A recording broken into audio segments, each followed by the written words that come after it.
All right. Welcome, everyone, to another episode of the Sacred to Secular podcast. I am here today with a special guest who is a police officer. Due to the sensitive nature of his work, we're not going to discuss his name or the department that he works for, but he has a really important story to share. And we're going to talk about a lot of different things, ranging from, you know, navigating a mixed faith marriage, to substances, to dealing with trauma outside of a religious framework. So, this is a really important conversation, and I'm really happy to be here today with our guest. We're going to call him Lurch, which is a nickname of his. So, Lurch, welcome to the podcast. Thank you, my man. I appreciate you having me on. Absolutely. Well, before we get started, I wanted to give you a few minutes to just kind of state your intentions and kind of lay the groundwork for the conversation that we're going to have today. Sure. Before we really get into things, I just have to make it kind of clear. Everything that I share is a reflection of just my own views, my own story. It doesn't reflect the city or county in which I may work, or even the state that I reside and work in. The views are entirely my own. Um, man, the intention, why I wanted to chat with you today and actually share my experiences and my story is nature of my job, and things that I've experienced outside of work. Um, I feel for anybody that is struggling, that may be in a similar position, whether or not they're in law enforcement, military, or just a normal 9 to 5 hardworking person who's struggling with something. There is light at the end of a dark tunnel, and there is hope on the other side of any religious reconstruction or any sort of worldview reconstruction. Sometimes it feels like it's a lonely path, and those are the people that I think my story can touch. Thanks for sharing that. And yeah, I love that you called it reconstruction, not deconstruction, right? Because it is about rebuilding your life after a loss of faith. And that really is what this podcast is about. So appreciate you sharing that. All right. So diving into it, would you please just kind of describe your upbringing and your religious background, kind of your childhood through your adolescence? Yeah. So I grew up in a small town, southern Utah. It's the kind of place that everybody knows everybody. We're kind of one of those places. You're not too far from a Walmart, but you're still far enough out that you don't think you're living in a really big city. Um, a generation farming. That was a lot of what people in my hometown did. There was agriculture. Most anybody either worked in the ag business, was associated with the ag business, um, or worked for the school, kind of a thing. Um, there was not a whole lot of religious diversity. I mean, it's Utah predominantly Mormon religion, so I grew up in a Mormon household. My really young life, I remember my dad was not like an out full blown alcoholic. I never saw him intoxicated or super drunk. But when we were like out hunting or at deer camp, he and a friend or two would have a couple of beers at night at the end of the day, kind of a thing. But that's as far as I remember him taking it. I never saw alcohol in my home home outside of those rare occasions. Um, and fairly orthodox, I would say, upbringing. We attended church every Sunday. Um, we started as I got older. We started really focusing more on nightly scripture study. Uh, at 14, or sorry, at 16, 17 years old, my dad was called to be in the bishopric. It's one of the leadership positions in a local congregation, and that's where we really dove into Orthodoxy, and really focused heavily on church. Seminary attendance throughout high school was kind of a just expectation. Um, Not something that we could really get away from. I graduated 4 years of seminary, served a mission for the church. Um, I mean, for me, I would say it was an overall, like I got a great family. There was no abuse at home. I come from a very loving place.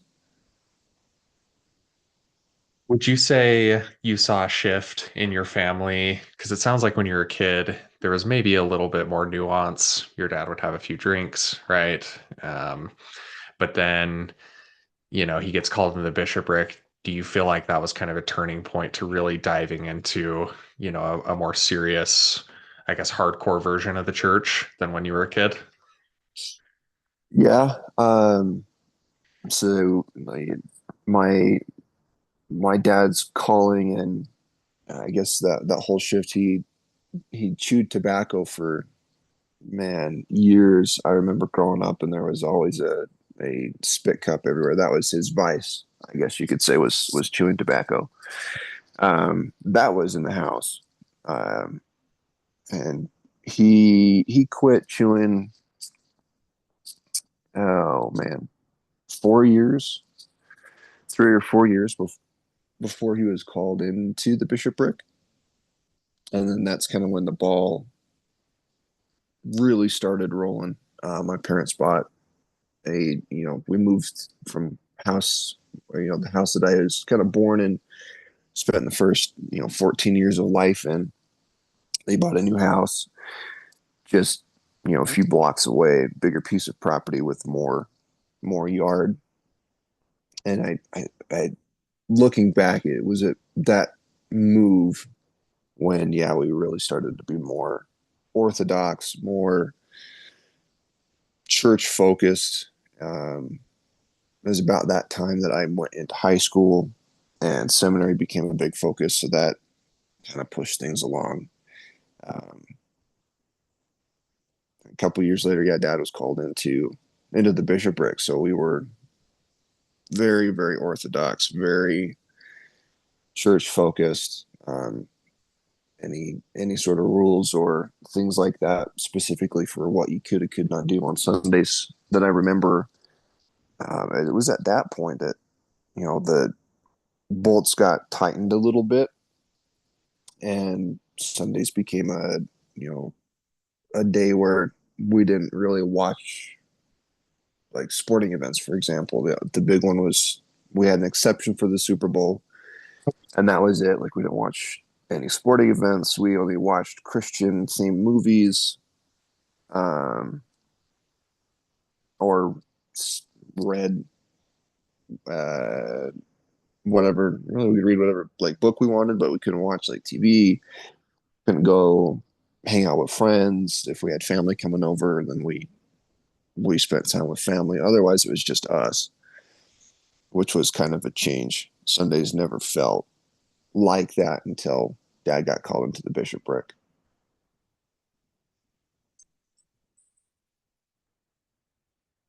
It's just projecting my own experience onto this. I grew up kind of in a small suburban town in Utah as well.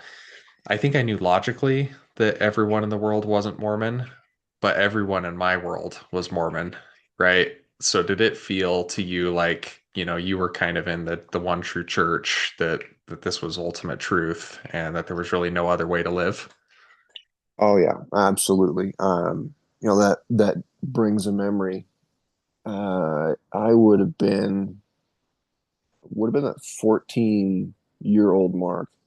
We kind of just moved into the new house, and the one of the denominations in my hometown was a Baptist church, and it just so happened to be right across, or right nearby the high school. And every summer they had a, like, a youth program. You could go participate. kind of no strings attached sort of youth program, Bible study, um, some sort of activity, around a couple times a week. I had a friend of mine who was Mormon and attended the same ward as me, but he, for some reason, and I don't know why, I never asked, but he decided to go to this Baptist church and specifically their youth program. He invited me one day, and I went. We got to see the chapel, the pretty well the entire building while we were there, and did Bible study. I for the life of me can't remember what it was, but it was just different. Is all it was. It was not something I was used to. The building was differently laid out than a normal church house would be laid out. I had never seen a cross anywhere in a church building before, but there were crosses there and a big cross near where the sermons would be given on Sunday meetings. I came home and mom asked how it was, and I tried in my 13, 14, early teenage way to describe what I had experienced, and it came across as different. It felt weird, and her response was, "Now you know they don't have all the truth. They don't have everything that we've got." And that was where I said, you know what? If this weird feeling that I've got means that, then obviously I've got 100% of the truth and I don't need to worry about anything else. That sense that something is different, right? And so it must be bad. That's very much a part of growing up as a Mormon. So that's a really interesting story. Anything else, as far as like your teenage years goes, any other stories around growing up as a Mormon, any ways that it affected you? Um, I mean, I still had that same view that you had kind of described as well, that, everyone was Mormon and I didn't have to think about anybody living differently than me. Even though I had, there were close family friends who I knew were Catholic, I didn't ever view them as differently. Um, we'd all have like family dinners with a gentleman who moved to my hometown from states away. He was an immigrant from Mexico, and we go have big dinners or anything like that a couple times a year with him, and or we just go visit. He's an older guy. We just swing by on like a Saturday, or Dad and I would swing out there on a Sunday when I was growing up and just sit and talk to him because he had cool stories. He served in the military. Um, it never clicked for me then that he was Catholic. He was just a another human being. That my dad made it an extra point that he and I would go out there and just sit and talk to him because we enjoyed his company. Um, that kind of helped shape where I am now, which we'll get into in just a sec. We're talking like big, any sort of faith crisis or anything like questions would arise. I can pinpoint back to seminary. In seminary, we would go through each of the church would call them standard works, or like the New Testament, Old Testament, Book of Mormon, Doctrine and Covenants. And one of those would be studied every year. So after 4 years, you had studied all four of those books.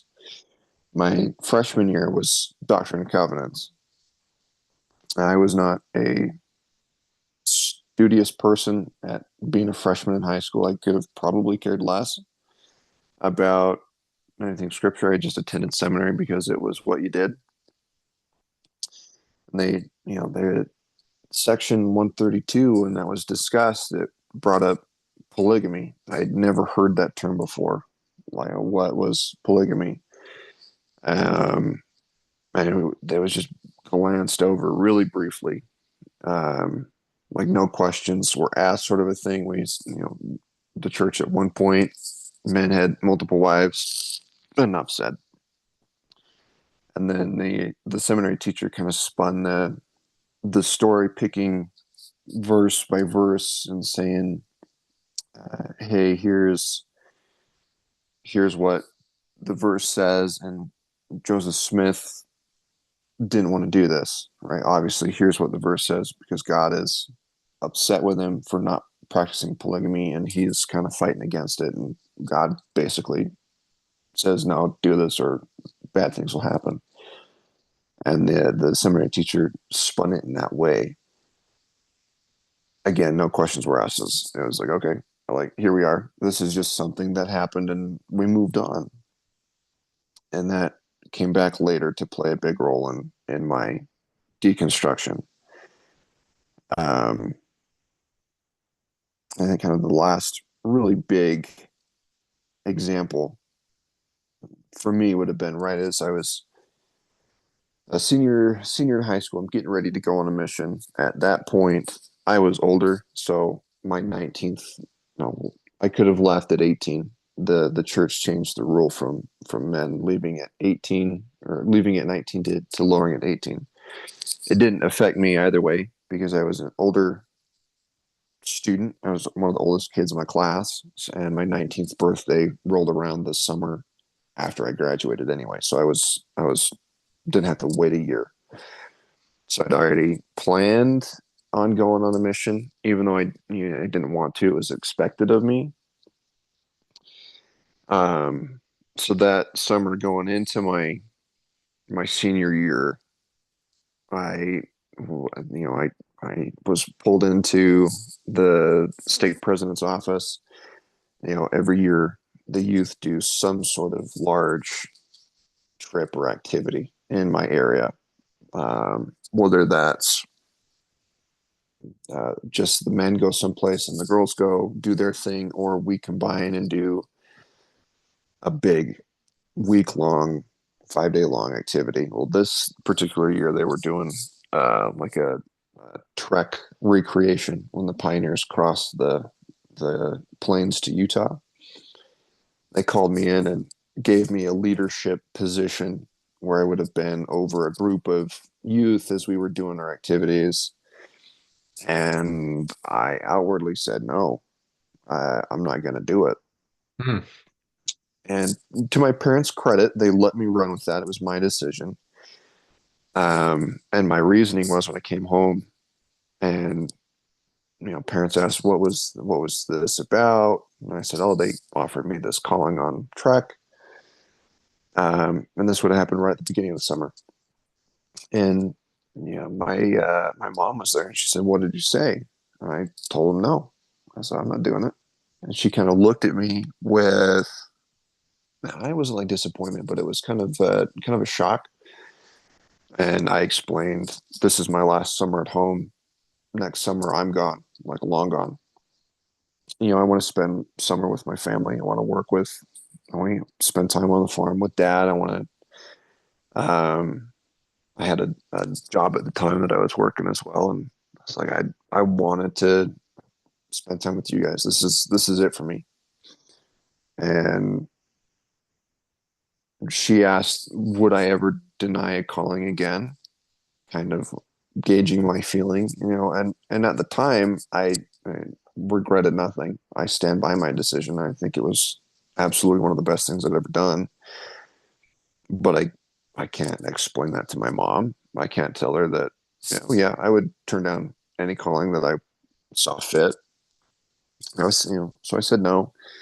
And then,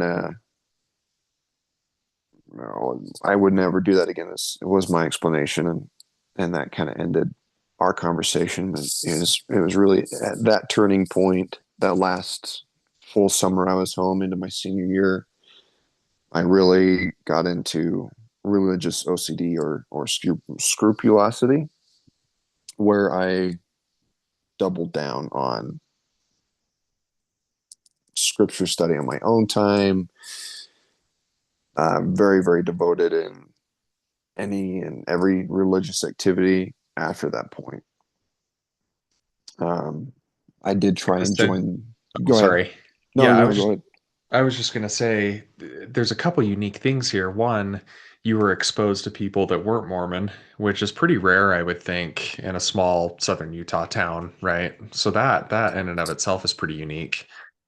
And then two, it sounds like even though your parents were pretty strict in maintaining your Mormon orthodoxy, it sounds like you were still able, while you were in the house, to do a little bit of thinking for yourself. I'm thinking back to when I was that age and turning down a calling, there would have been a lot of pressure to not do that, right? But you still had the, I guess, emotional wherewithal to know that for you, it would be best to stay home that summer because it's your last summer.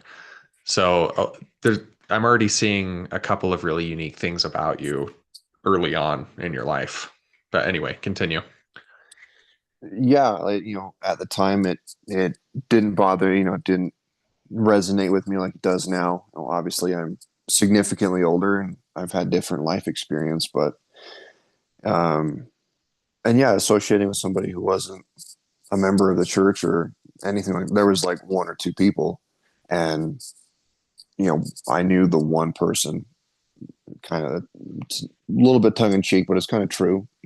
From a small town, southern Utah, and those types of things, it was just a part of life. I didn't really think about it. Mm. And yeah, I give 100% credit for anything to my parents when it comes to free thought and anything like that. Mom had a degree in psychology, so she kind of encouraged that sort of like free thinking, was very supportive of any decision that I wanted to do, barring when I wanted to join the military in lieu of serving a mission. I wanted to graduate early and join. I was looking at the National Guard at the time because it would have worked easiest for missionary service. That was the only really decision that I got a lot of pushback from both of my parents, but I still was able to tread the path. And uh, I was 18. Technically, I could have done what I wanted when the military was concerned, but they said, you know what, we don't like this. We don't want you doing it. We think the mission is something you should focus on. However, they were willing to drive me to maps in Salt Lake. When that conversation started to really get serious, and I'm looking into the fine line, and I'm getting ready to go screen, do the medical boards, and join the you know, the concession that I agreed to for my mom was, let's go talk with the family doctor first, and we'll go from there. Family doctor's known you, he's known your medical history, it's who we go everything through. Let's go talk to him, and then he gives you the green light. We'll send you to maps. Okay, cool. The whole time I was still training, I was getting ready to go to basic, and I go. This would have been in probably the winter of my senior year, so I've got a couple of months away from graduating. I didn't end up graduating early, but I was just going to go to basic that summer. After basic, I would have uh, gone on a mission, was my plan. Makes sense.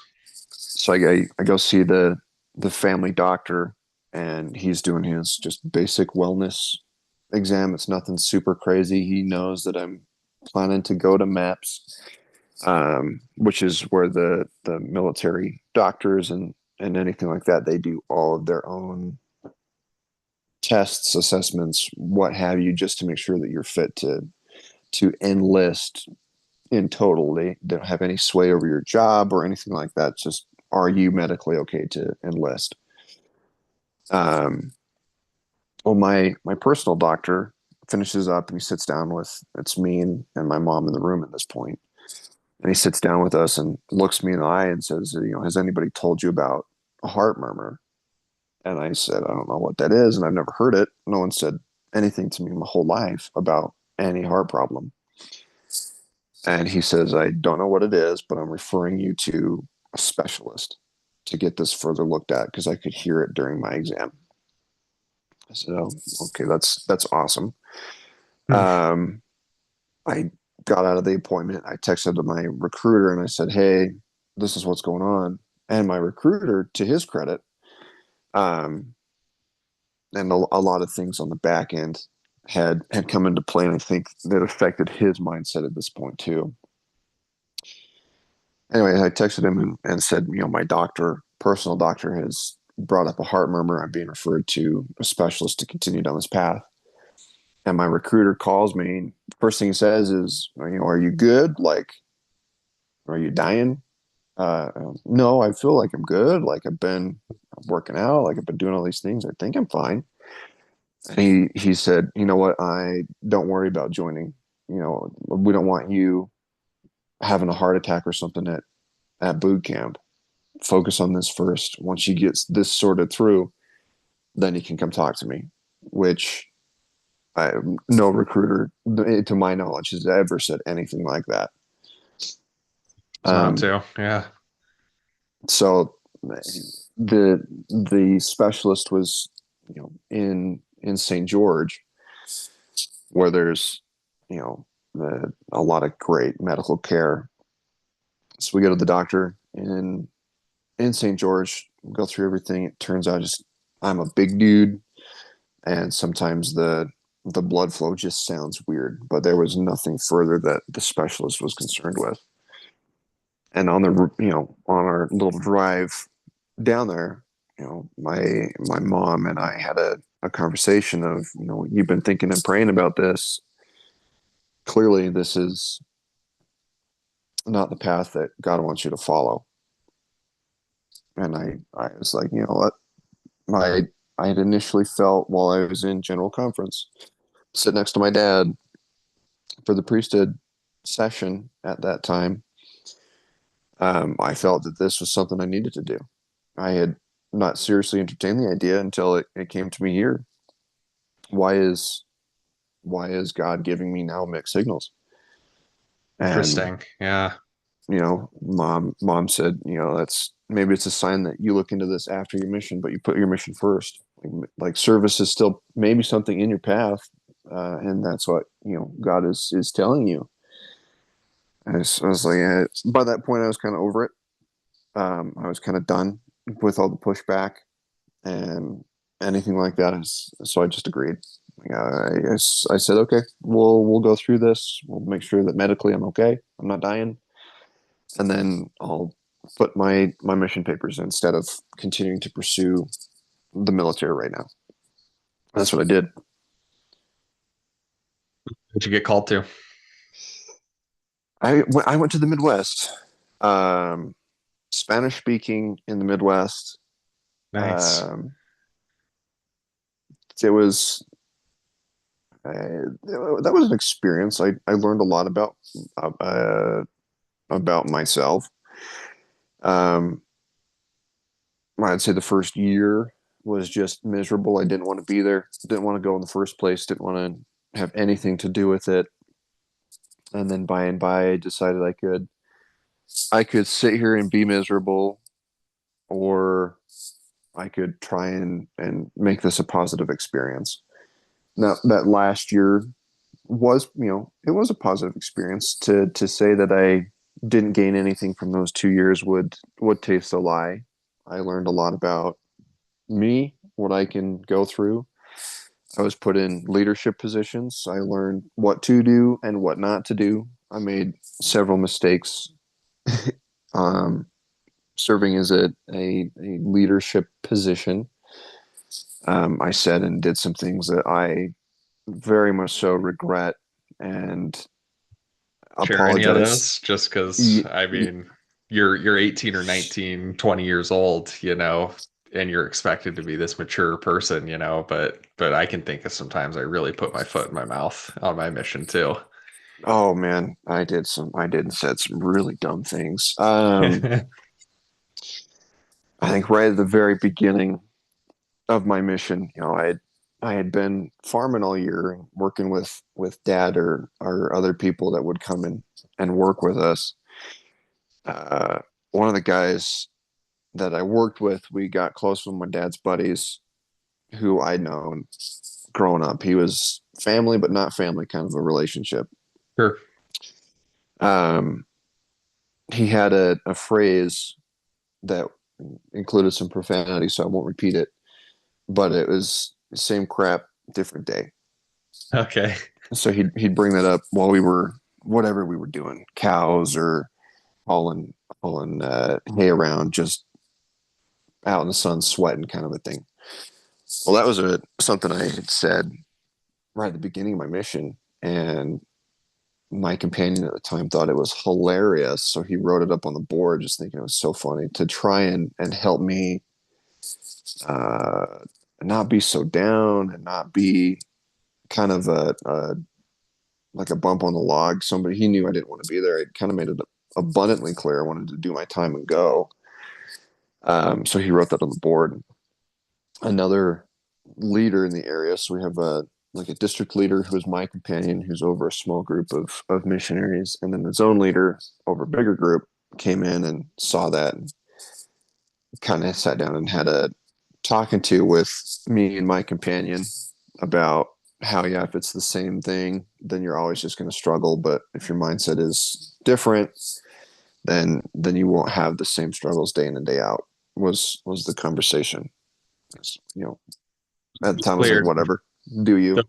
Those are kids that are your age or maybe slightly older, Yeah, talking yeah, yep, talking down to you, right? yeah. It's a 20-year-old talking to a 19-year-old. Right. We've had the same, very similar life experience, kind of a thing. I was like, whatever. Um, and the really the bad one.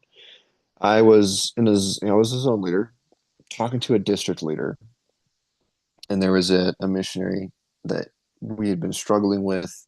He was exactly like me when I first came out. Same personality, same outlook on life, and maybe a little bit more stubborn than me, just wouldn't mesh with mission culture or anything like that. Like you see him go and give him a hug, he would put his hand out to stop you. Like I'm not about that. Which we didn't like. Everyone, you hugged everybody in the mission except for male and female didn't hug each other, but a guy would see you, go up, give you a big hug, say, "I love you, man. How you doing?" And this missionary wasn't about that, and just he continued to kind of struggle with just being out in missionary life. Period. And we couldn't understand why he wouldn't just conform and align or accept some of the mission culture, why he wouldn't relax a little bit.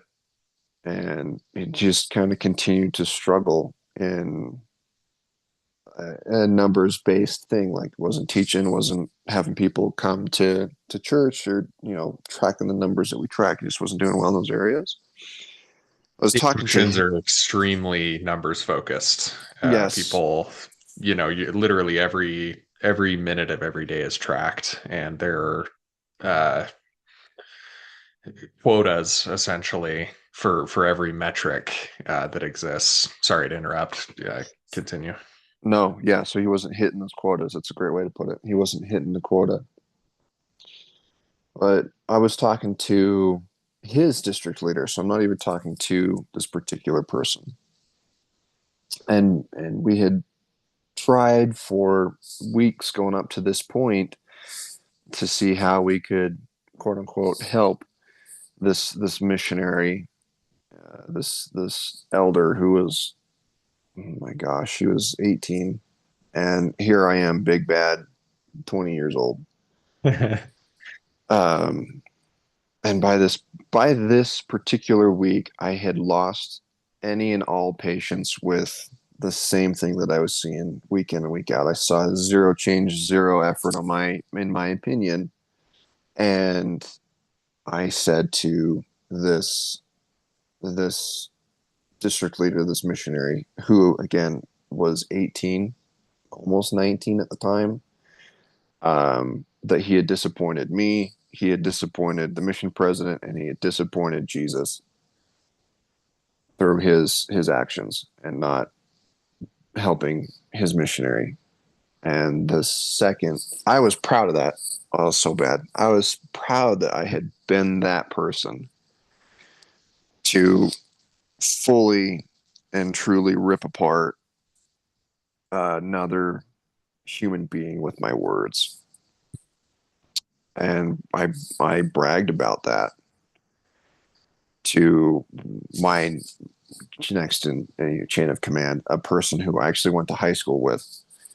Um, I bragged about that, and I was on the phone with this one elder, with this one missionary who I had just said atrocious things to, and then just so happened at the same time on another phone, I got a call from that next in line, the higher up than me, and I had placed that call on speakerphone and had that call on the line with this other missionary. So he could hear everything. He could hear how proud I was about what I had said and could hear me talking about our conversation with this other person. And needless to say, I was no longer, and rightfully so, no longer in that leadership role a couple weeks later. And I went up and apologized to him after that point. We ran into each other. We were in the same similar area still after I had been removed from that leadership position. We were in the same area. I went and apologized to him, and he did the same thing back to me. He tore me apart with his words, and rightfully so. I said, I should not have done that. I shouldn't have said that. And his response was, in my opinion, very fair. And needless to say, we didn't have any relationship after that. Like there was no, he didn't care for me, and I had done that entirely to myself.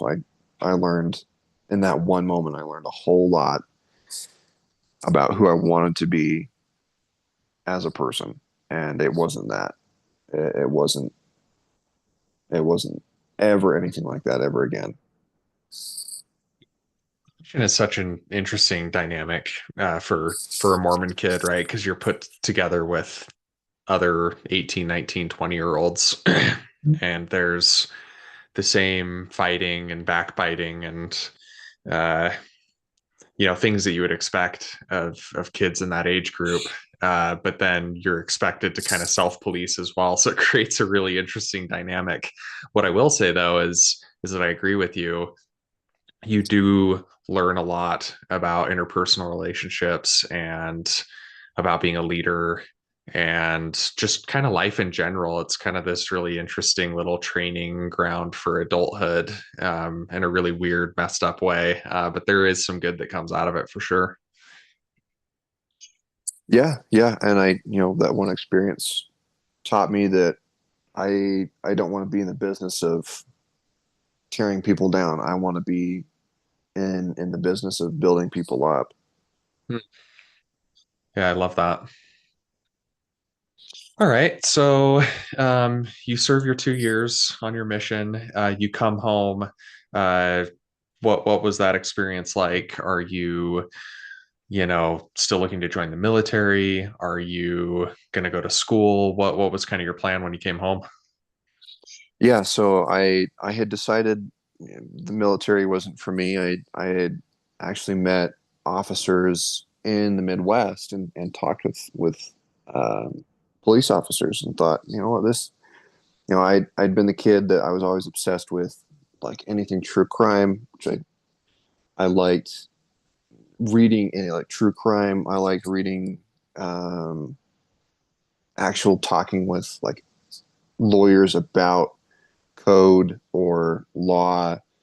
I was just a very gravitated towards that kind of thing. One of my mentors growing up was actually the district attorney, so we talked about court, and we talked about like police work cases and things like that, and it was always so fascinating to me. So when I came back, I decided I wanted to study criminal justice. and I wanted to get into some form of law enforcement. And I'd had my eye on joining the FBI for a very long time, and I once I came back and kind of did a little bit more reading and talking to, luckily there was retired FBI agents, nearby when I went to school um, down in St. George. I attended Dixie at the time. It's Utah Tech now. But there were retired FBI agents in the area that I just happened to run into through the program that I was in, and they kind of gave me some insight, and I decided for my personality that being cooped up in an office and having to go through a lot of paperwork and things like that just didn't appeal to me. That's the same thing with law school. I didn't want to go through and have to pass this really long exam to be able to do my job. It just didn't appeal to me. So, local law enforcement, somebody who lived within the community, served that community, got to know people there, that appealed to me. So I studied criminal justice through college. I got married very, very quickly after my mission. I got home in July, was married by November. Of Kind of standard meet and get married Mormon. Yeah, yeah, it was. We actually knew each other before I left, so we didn't. We had a little bit of at least something before I left, and then we really got serious when I came home. And I said, we get along very well. We like being around each other. I'm good. Like, let's get married. You good? Yeah. Okay. Let's just get married and do it quick. Yeah. Like, I Yeah, this probably is should. super common. It's super Yeah. common as a return missionary, for those that don't know, to come home and be married within a few months. You're unique in that you actually knew the girl before, right? A lot of times it's people that have never met before and they're married within a few weeks to a few months, right? Yeah. Yeah. I mean, we were engaged quick. I got home July. In September, late August, early September, it was engaged. November, married. Can So you explain why maybe, from your perspective, there's pressure to do so? yeah. So my exit interview with my mission president was a big one. I had made it abundantly clear that I wasn't interested in being married right away. I told a lot of people I just wanted to go live as a single person, do my thing for a little while. And at the time, I was so missionary work focused, I wanted to go home and just continue that path. Um, I had my final interview before you go home. You sit down with the mission president who had known me for 2 years at this point. I only had one mission president. I sat down with him. He read through the outline that I had submitted to him, and he said, this isn't good enough. You've got nothing about family. You've got career. You've got all of these other good things, but there's nothing about family. That should be your next priority. Go home, get married. Don't wait to have kids. And I said, well, okay. Well, there's a girl already that I had. Uh, we have at least something before I left. That's where I'll go. She's probably the person that I get married to the quickest. That's so bad to say, but that was my mindset at the time. I regret nothing about my decision to marry who I did, but that contributed a lot to the speed at which I got married. Kids when they come home from their missions to get married right away, and then to start having babies right away. I remember my brother came home from his mission and he had a goal to be married within the year. So he got home like summer of 20, what would that have been? 2018. He wanted to be married by summer of 2019, right? And that it was like a literal goal that he had set, and it was encouraged by his mission president. So it's a very common theme for sure. Yeah, and I think I can't speak to what the messaging is for women in the church, but for men specifically, it is like you are the spear point. You're the one driving the car. You make these decisions, and it's almost to the exclusion of the woman who you're marrying. Like Right. that messaging is so terrible. Yeah, and um the other kind of nasty little piece of this is, you're a young adult, you have that drive that all young adults have, and but you're not supposed to have sex outside of marriage. And so a lot of people are getting married so that they can have sex, without actually knowing if they're compatible with the person that they're marrying, which is a pretty insidious problem, in my opinion. And I absolutely agree, and we'll get into that in a couple of minutes, where I have seen exactly what you're describing be an issue that I see now in my line of work. Um, Interesting. Yeah.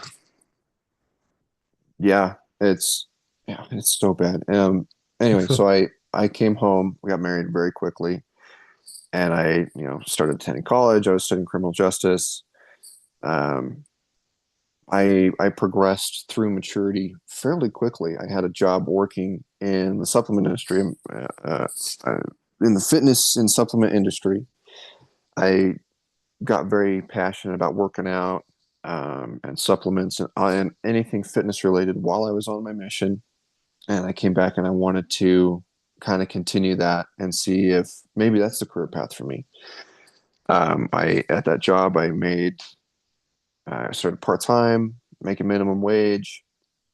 Within 6 months, I was in management, just through good circumstances and proving myself that I had a passion for the space. Um, so I was working full time, going to school full time. My spouse was working as well. We ended up looking at finances and decided we're just going to buy our own place. Ended up buying a house about 2017, and that's kind of where I started to really all the questions that I'd had throughout my whole life, the polygamy side of things, the mixed messaging I talked about with the military, all of that. Right about the time I bought the house, I wasn't living Orthodox. I wasn't paying tithing. I wasn't going to church. I ended up working every Sunday, which is something the church says to not do or to avoid.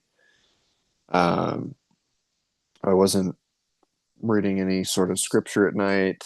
My wife and I weren't doing anything that the church would say this is like your Orthodox normal behavior. The only thing we were doing was being committed to each other, and we didn't partake in any substances or illegal narcotics. We didn't even drink coffee or tea, anything like that. Those were the only things that the Mormon church says were bad that we didn't do. Outside of that, we did nothing that a normal Orthodox believing member of the church would do. And we ended up being in a very good spot. Life was going well for both of us. We bought a house, and I thought, here's all this good that's coming to me, and I'm doing nothing that the church has said to do in order to get where I'm at. Okay, maybe there's something to just my own hard work. I never said a single prayer before I bought a house. I looked at numbers on a piece of paper, looked at numbers on another piece of paper for my finances, and said, "This would work. Let's do it. Here we go." I never had a spiritual confirmation about any of that process. Really interesting. This is kind of the starting point for a lot of people where they realize that personal revelation and blessings and things like that can't really be trusted in any way. They're not really testable, right? The flip side of that, and I'm curious if you've ever had this question asked to you this way. A lot of times, believing members of the church will say, well, of course you lost your faith. You weren't going to the temple. You weren't paying your tithing. You weren't doing all these things you're supposed to do. Of course you lost your faith. How would you respond to something like that? I would say that, if we're looking at that specific portion of my life, um, that's not when I would say I lost my faith. That's when I had more critical questions. and thought critically. And it actually scared me to a point that I'm going to double down now. I'm going to take this the other way and see what happens.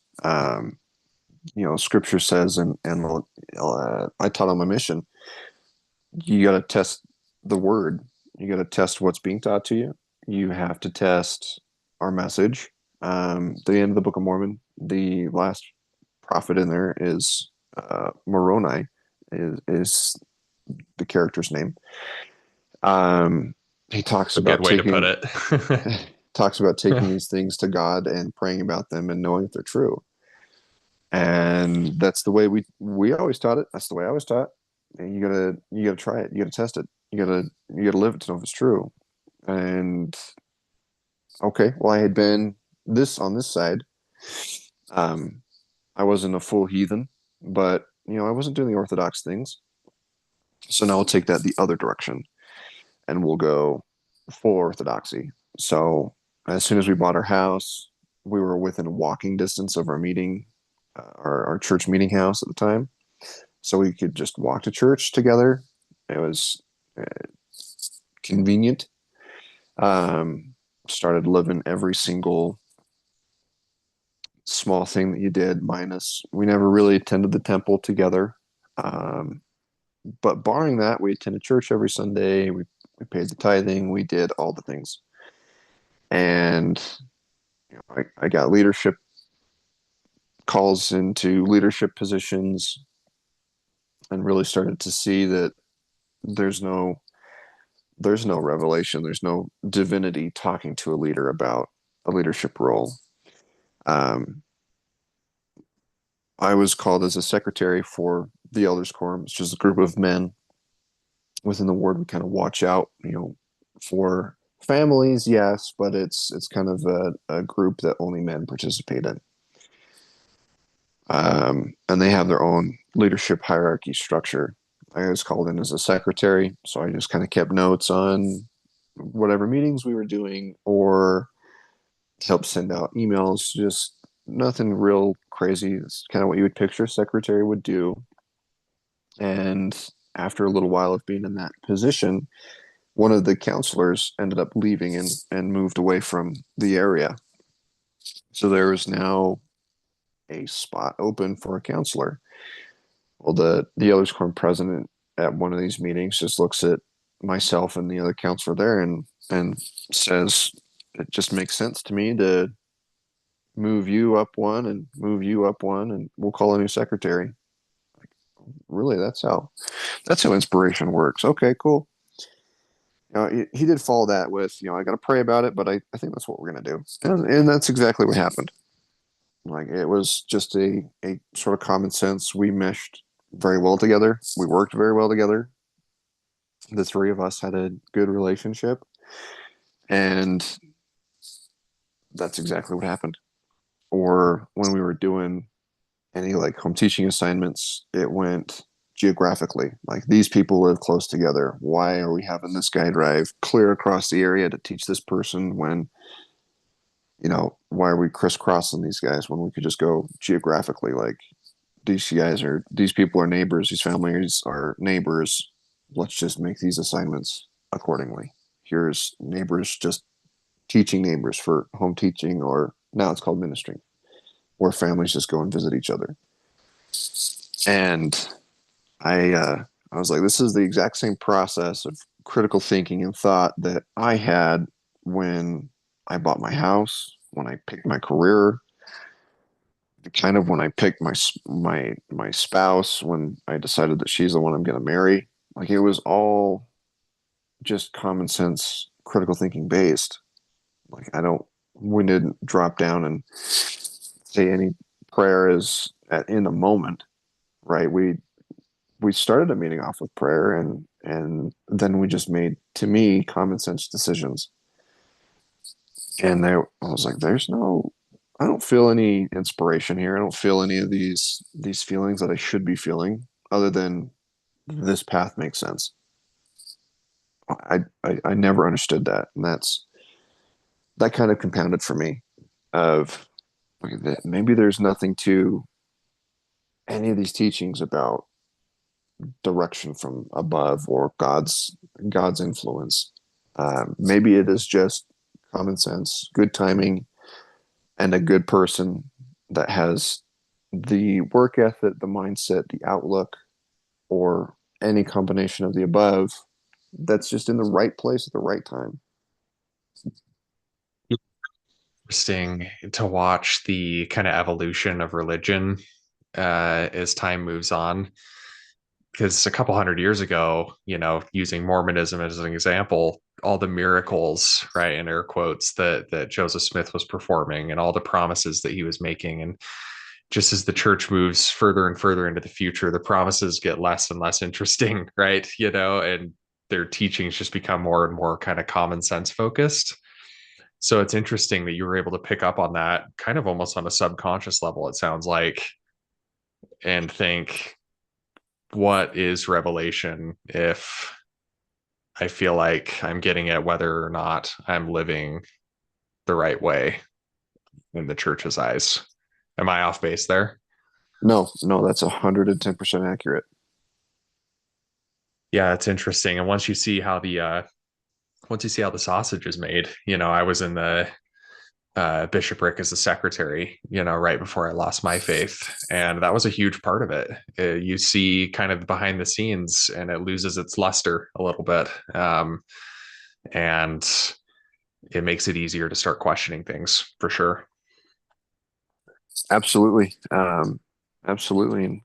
And, to, as we can, as I continued down that same path, I graduated college, got my degree in criminal justice with a criminology emphasis.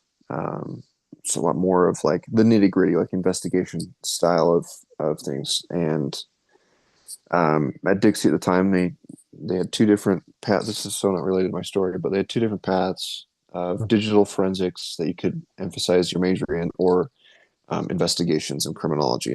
And I went with the investigation side of things. After graduating, I learned about a job. I had a friend of mine who was also looking into police work, said, "Hey, this agency right here is a great place to be. I think they've got good opportunity. Come check it out."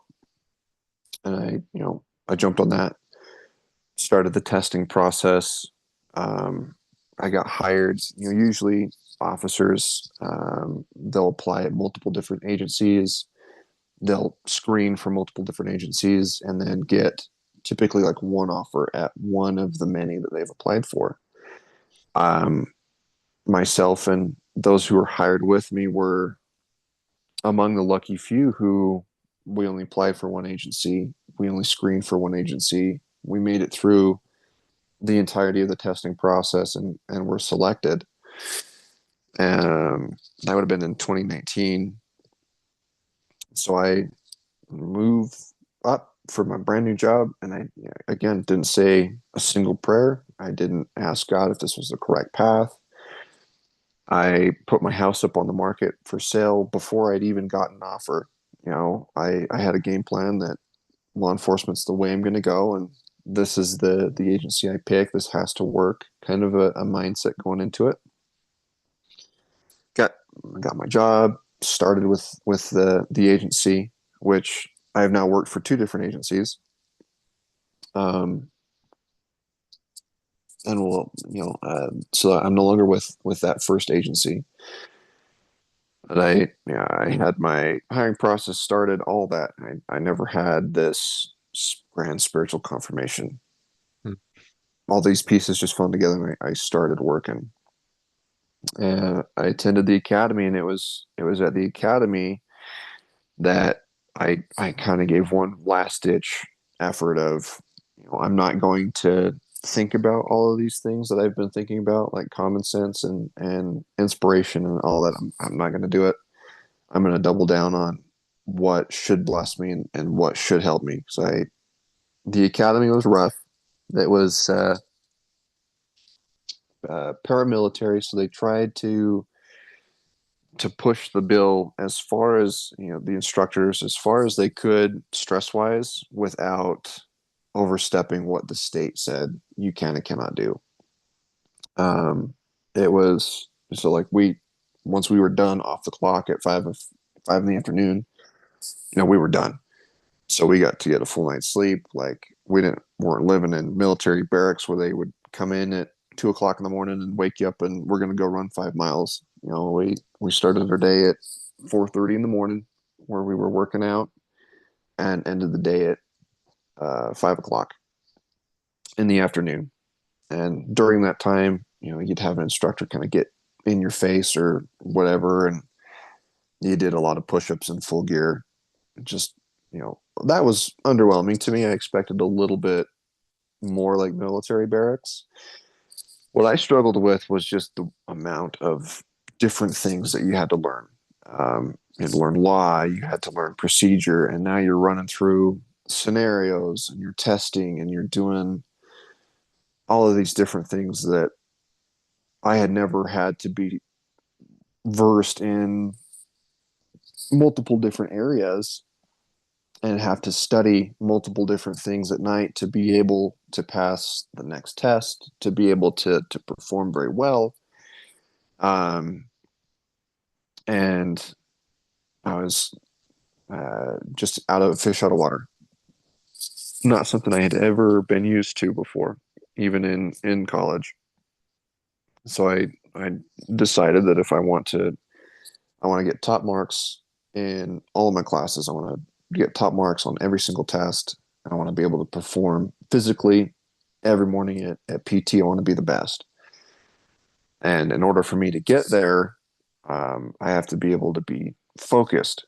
And I thought, you know what? They always mention that, you put God first, everything else just falls into place and he'll help you. And that's what I did. Before I had any studying for like law or whatever it was, before I studied police related material, I would read the Book of Mormon. And I carved out that 20-minute time. So I could only devote 20 minutes because I'm kind of drowning over here in stuff I have to study for my job.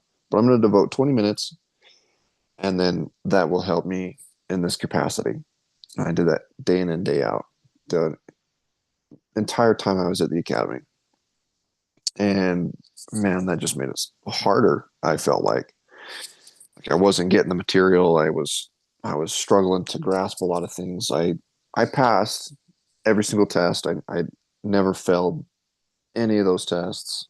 But I didn't get the high marks that I thought I should have gotten with the devotion that I'd given to God. On Sundays, we were allowed off campus, so I could go home and spend time with my spouse. We would go to church, and then it was right back to the academy Sunday night. And that was always a conscious effort and focus of mine because I wanted this. I was, like I said, I was drowning. I was not doing very well and trying to just white knuckle my way through the academy. And I'm like, it did not work. It did not get easier. I struggled actually probably harder because I was more stressed.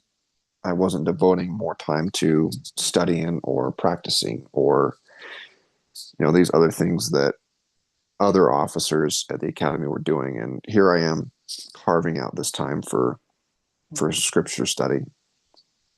Um, and that there's a talk about cracks in the shelf. There's another crack. Well, 2020 is when I was in the academy. COVID-19 and the pandemic affect everybody. We had a couple of weeks before we were to graduate, but due to COVID, the state shut down any and all ongoing academies, and we were sent back home.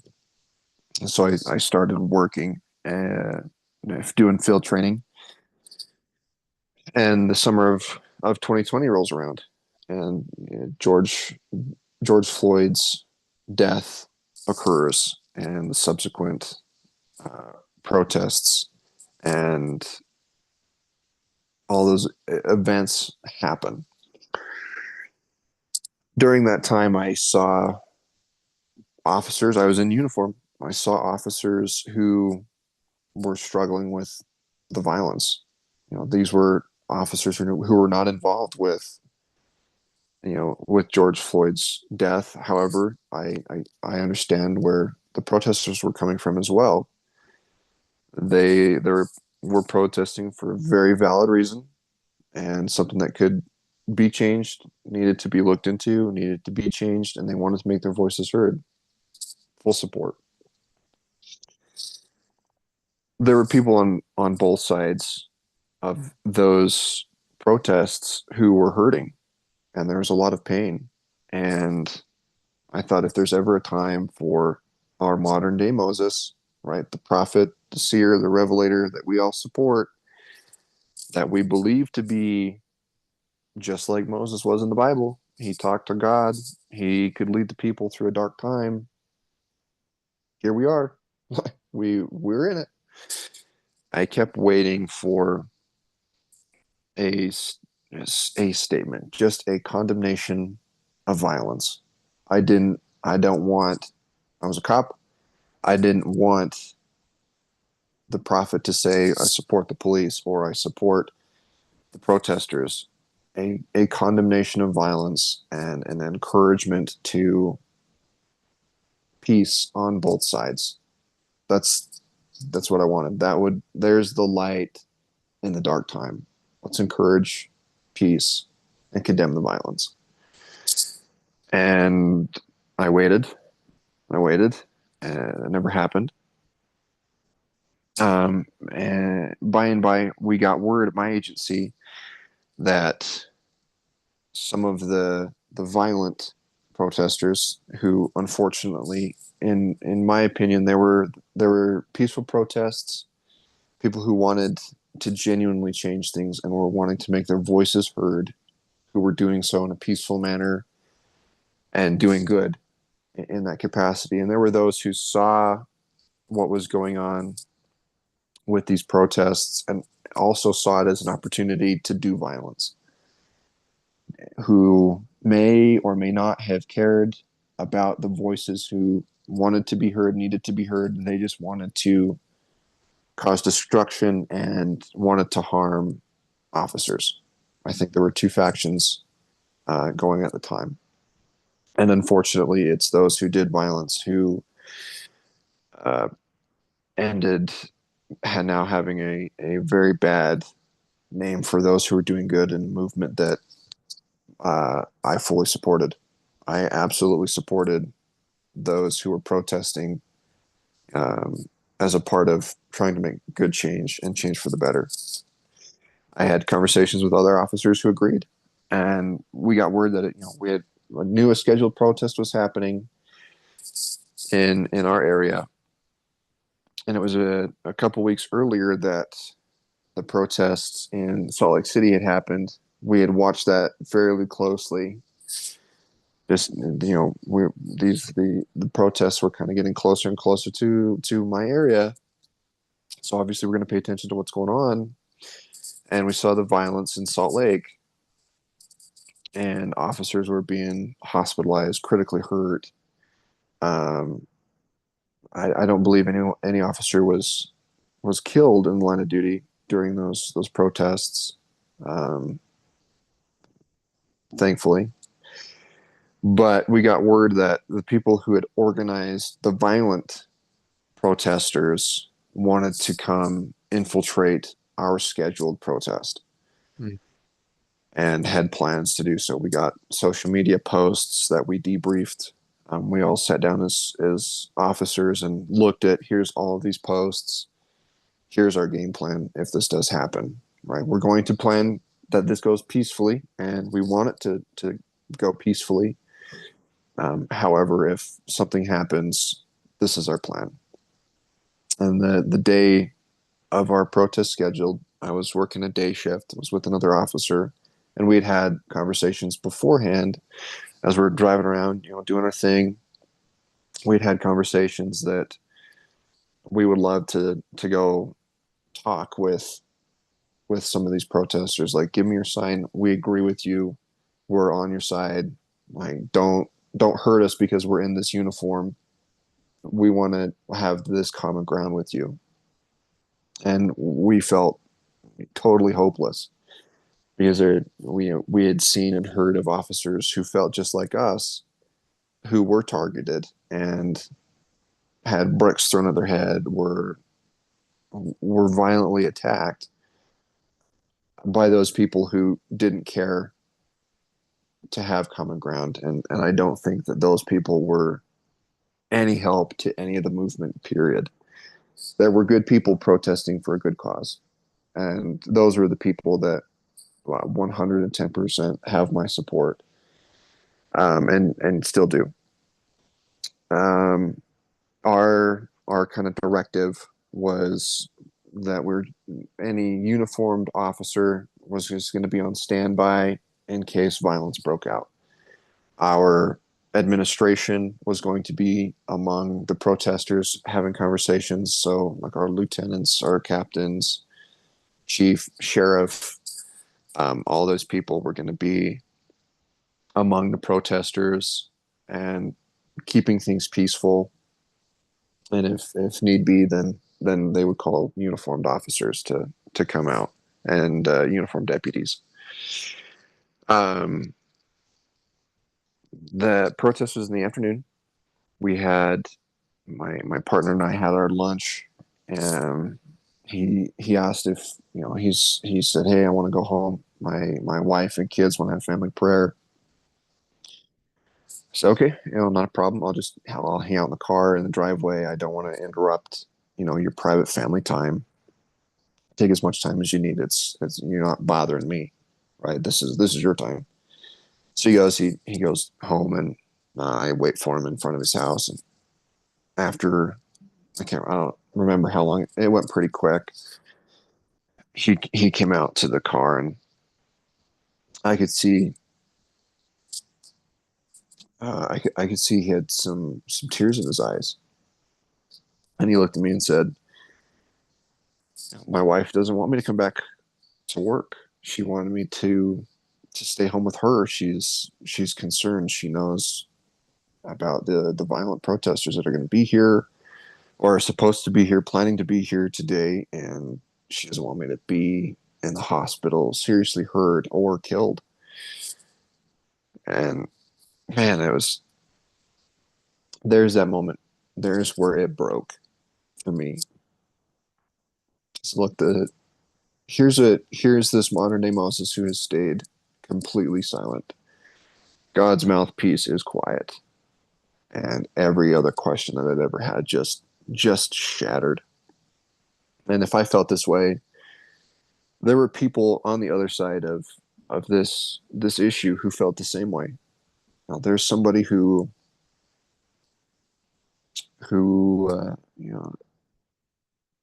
felt that they had been oppressed by the system, been mistreated by law enforcement, and on several cases, I 100% agree. I There's no way that I can disagree with what is being said, and they're hurting just as much as I am.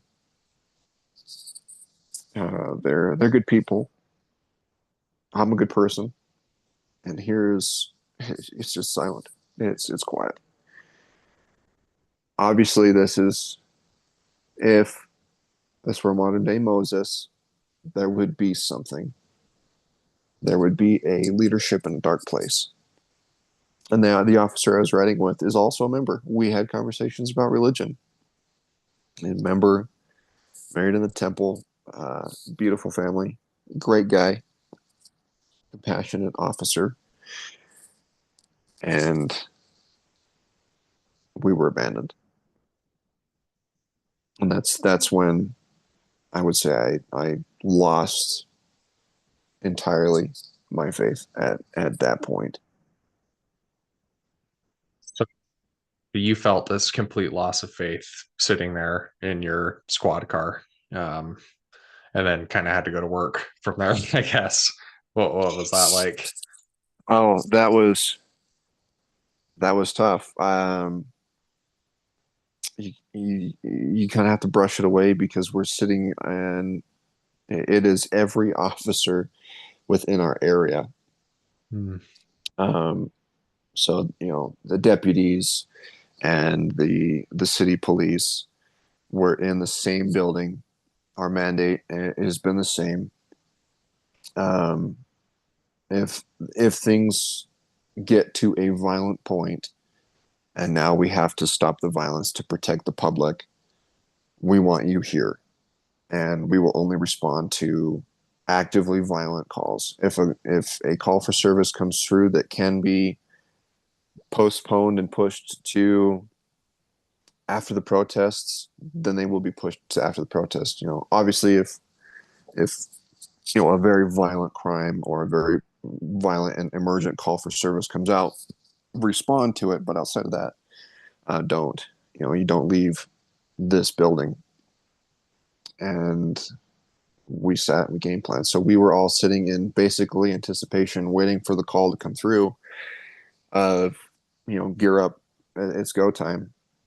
And thankfully, it never happened. The protest went very well. I heard from the administration, uh, chief, sheriff, captains, lieutenants. They came back at the end of the protest. They told us that it went very well. There were a lot of very respectful conversations had. Um, the the mayor from the respective areas was also there. A lot of the city councilmen, county council, those people were present as well, which was awesome. And like I said, thankfully there was no violence. We didn't get spun up to go um, basically have our riot control. Nothing like that. We went off shift, safe and sound. The protesters went home, safe and sound, and it was a overall very peaceful experience for all parties involved. But sitting there and just that anticipation of I'm waiting for the call to come through on the radio, and now I'm also trying to put off this sheer like it was a lonely, faith breaks. I'm in the patrol car. I'm in uniform. I've got a badge, vest, and gun, and I have now had this faith shattering, life changing realization. And I'm trying to combat this lonely feeling. I'm trying to combat this very angry feeling. All the while, I have to keep my head level and stay focused on task, which was helpful. I was able to just push anything faith related off to the side as I just stayed on task and focused on what I was doing at the time. But when I got home that night, I think it was my last day on too, so I had a couple of days off. I was just going through the motions, loneliness, anger, loss, emptiness, like all that, just completely downward spiral from that point on. Did you have anyone to talk to at that point, or were you really experiencing this alone? Oh, I was totally alone. I didn't talk to anybody. There's a part of like bewilderment that I'd even had any of that. Like once that that shelf broke, for lack of a better description, once that broke and shattered completely for me, the glass house had come down. There, I had never thought in a million years I would be in that point. Never crossed my mind. So I'm in a state of bewilderment that I'm even experiencing what I'm experiencing, and I'm trying to just cope and understand everything. And thankfully, that it was still during the COVID-19 pandemic, so I didn't have to worry about going to church on Sunday because I happened to work weekdays, so I had Sundays off. And I am so thankful that I didn't have to worry about saying I don't want to go to church. It helped me have more time to process things. I Zoom church. that's fine. I can miss out on a Zoom here and there. It's no big deal. Um, I just wasn't ready to have any conversation with anybody about what I was experiencing. In my own way, that's kind of how I cope. Is I have to allow myself to feel and experience first, because usually if I say something while I'm or have a conversation with someone in that moment, at least at the time, it would not have gone well.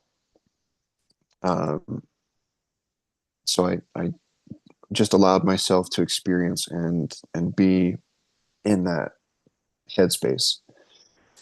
Um, It's a lot like it sounds like there was a little bit of denial, right? But mostly you kind of quickly moved to the anger stage of grief. Am I right in assuming that? yeah, that went very quick. Um, and a couple months later, at the same time, I'm trying to negotiate um, this brand new career and how that affects um, my spouse. It's a demanding job for me. It's equally as demanding on my spouse, and I would say even more so. I've got people that I can talk to. Like I've got partners and people I rub shoulders with who experience a lot of the same things that I experience. Like we're going through this in real time. We could talk about this, and then I come home, and now I'm trying to navigate being this being a partner and trying to handle everything on the home front, and admittedly was not doing well. Um, I ended up leaving my first agency. I had the heart problems came back full swing. I ended up having a major surgery after I left my first agency.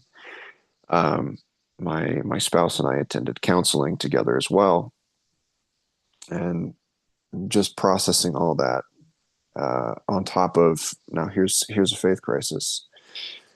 Um, I think leaving law enforcement at that point when I did was a very big benefit. I could focus on medically, number one, getting medically healthy, and right next to it, I would neck and neck was getting my relationship in a better place. We attended counseling through the church, which added more to my problem. The bishop said that here I am. I've devoted all of this time. I've paid tithing, you know, consistently for the last several years. I devoted 2 years of my life to a mission. I've had callings. I'm reaching out for help because I've got nowhere else to turn. I'm leaving a job that I'm losing all of my benefits, and we're just trying to stay afloat here. We need help. And the bishop said, I can only approve you for 5 visits with a LDS family services counselor. And 2 of those visits were solos, one by myself with the counselor, the other with my spouse. So we had 3 sessions um, as a couple with a counselor who just preached to us. There was no counseling, it was not beneficial. And I thought, here I am again, going to a place I am grasping. I'm doing everything I can to hang on to faith, even though it is gone, and I'm upset. I'm doing everything I can to hang on, and I keep getting smacked down left and right by leaders or what have you. And the counseling was the final nail in the coffin. Um, so there's no modern day Moses, but there's a good place and good people within my local community. There's people that care about me, um, and that was taken away. Uh, hey, Bishop, we're on the brink of divorce. We don't want to get divorced. We need some help. Um, we can't afford counseling. I'm looking for a job and soon to have surgery. My wife is struggling to stay afloat. Like we need all the assistance we can get, and you tell me I only have 5 visits approved. Okay. Um, we'll go through those 5 visits, and my wife and I will sort through what we got to sort through on our own, I guess. Which which is kind of what we did. Sorted through. I made it through surgery, and then I we had a conversation of me getting back into law enforcement. A relationship, and we had gone through the counseling. We did pick up some good tools. I won't say we didn't. Picked up good tools. I got hired on with the agency that I'm at now, and during that space and time is really when I uh, I'm hopeless. I would say when it comes to anything religion, I had determined I was done. I finished our counseling, and I said I'm never going back. I'm never paying another dime to this organization. Didn't Telling your support wife me. this at this point, you're telling her that you're done. Yeah, in not as many certain terms. Um, I did see, I was kind of going over just like regular bills and stuff like that. I was back working in the fitness and supplement space, managing stores, and I was just kind of doing my thing, looking at finances and um, just paying bills. And I saw um, where my wife had paid tithing on after I got my paycheck, and I said, if you would like to pay tithing on the income that you make, I will not stop you. You have my full support, and you can do that, but not from my paycheck. I am not paying a single cent to the church who doesn't support me. And that was not the best way to approach the conversation. Hindsight now. However, to her credit, she, though brokenhearted, was supportive. Um, then we fast forward. I'm at a new agency now. I've been working in law enforcement, and we have a Just can I jump in really quick? yeah, yeah. Go ahead. I was just going to say you're going through a lot at this point in your life, right? There's a heart surgery, there's looking for a job, there's a loss of faith, there's a lot of just macro turmoil going on in the world too. The pandemic, like you said, the George Floyd protests, being a police officer. There's just a lot going on at this point in your life. And on top of that, being a police officer by itself is just kind of traumatic without any of those things going on, right? You're always kind of faced with the worst things that are happening in whatever area you're serving in.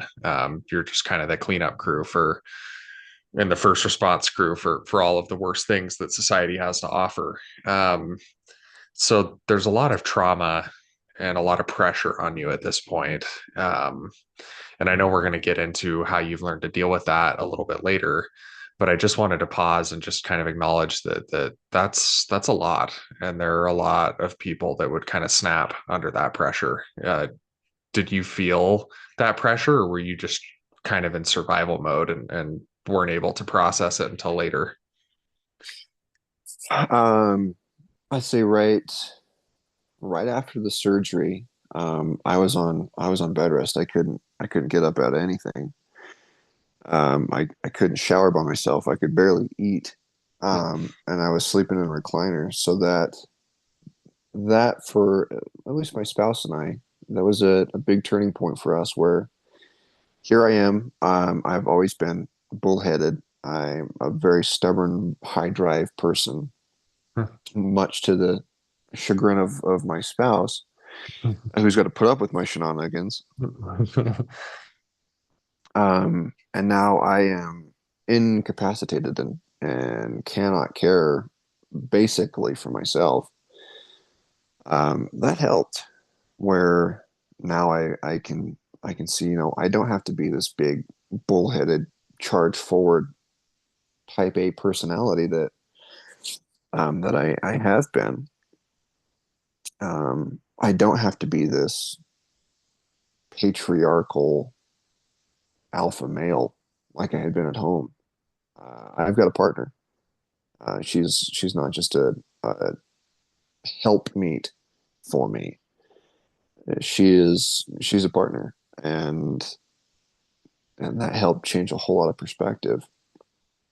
Um, and yeah, That moment for you. yeah, that was I would say that helped to not feel this sort of large crushing burden that I probably would have felt. Um, yeah, and then there's a big part of sometimes I gotta white knuckle through things. It's not healthy. But at the time, that's 100% what I did. I white knuckled through a lot of a lot of life, and uh,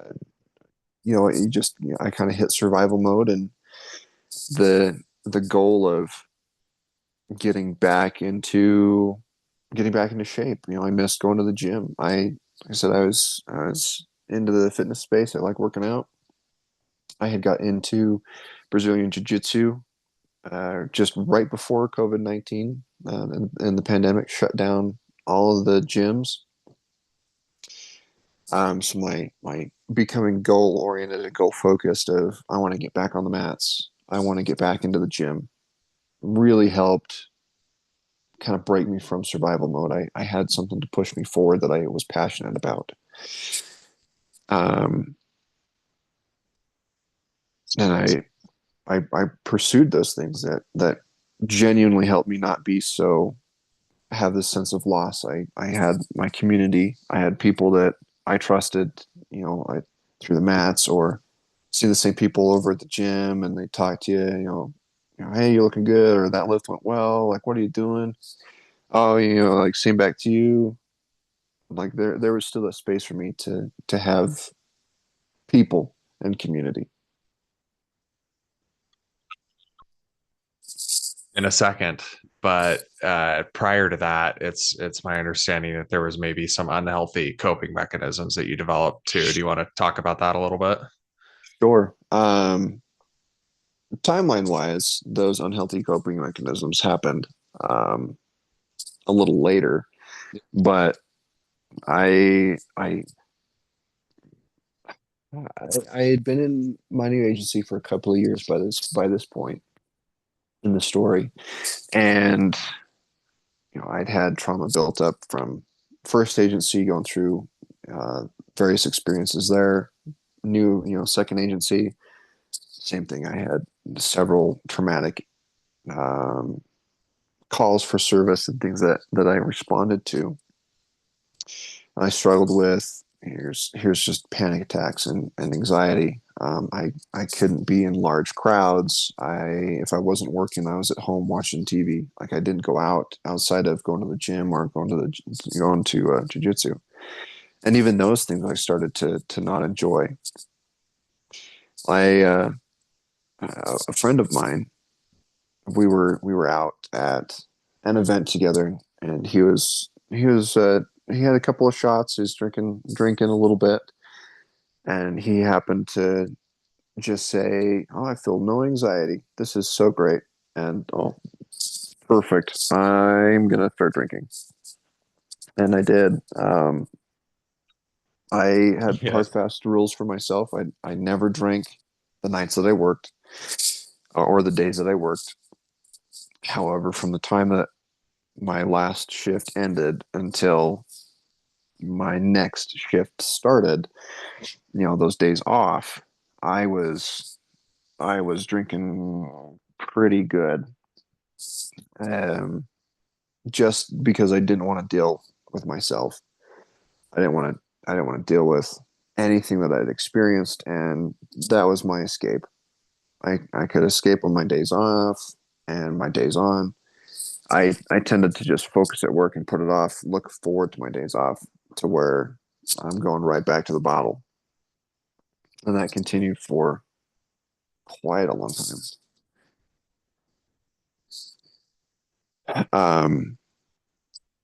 I lost interest in Jiu-jitsu. I still worked out just because it was a routine for me.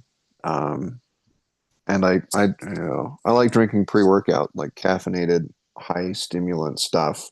Like, well, if I'm going to drink this, I better go to the gym. So I did keep some sort of physical healthier outlet, but not I wasn't passionate about it. It was a chore, and then I would come back and just stay drunk most of my days off.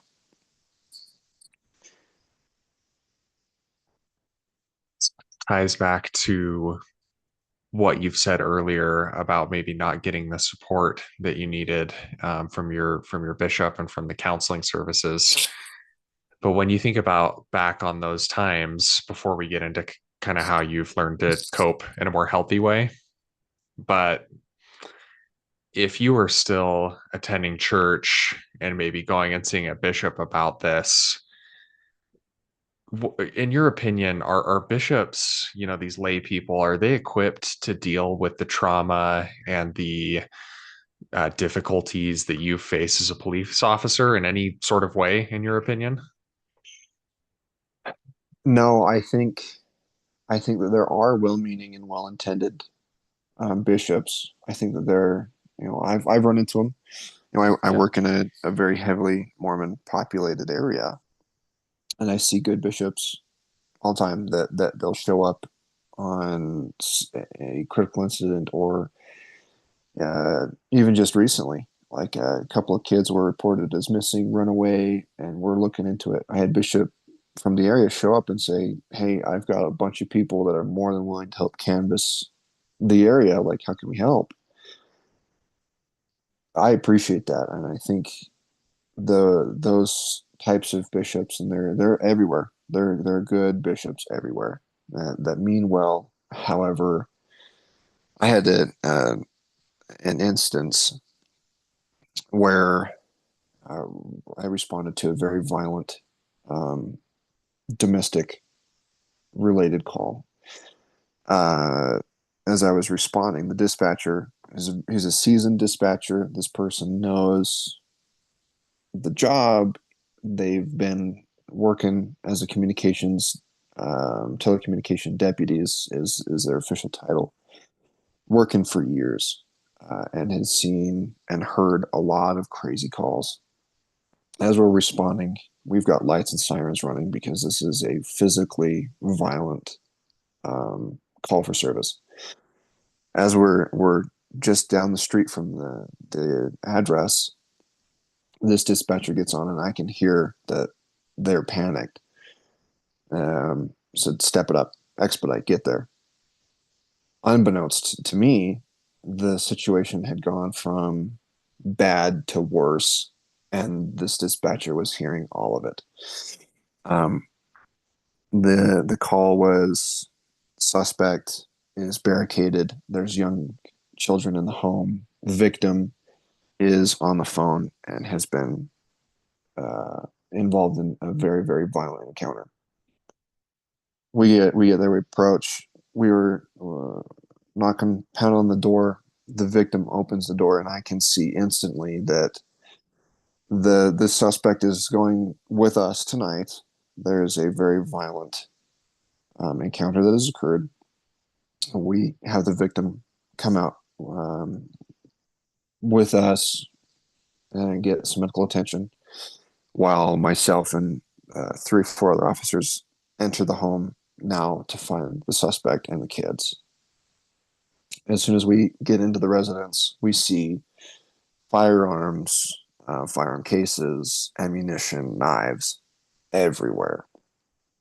So our sense of this is could go south quick, that gets elevated. We start making our way through the home. We're announcing police the whole time as we're doing so, and we get to a point in the main room where I can see there's a staircase that goes to a second lower level, and there's another group of rooms off to the other side of the larger space that we were in, and I can see a bathroom doors off its hinges that had been kicked in, and now we don't hear anything. There's no movement. Um, we have no idea where the kids are.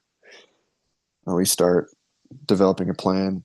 Okay, here my job was to watch the stairs while other officers proceeded through the bedrooms and area off to the other side of the space. As we start to move in and look for the kids, I hear something from below me. I am announcing police, police, police, come up, do so slowly, my basic verbal commands. And I can hear somebody walking up the stairs.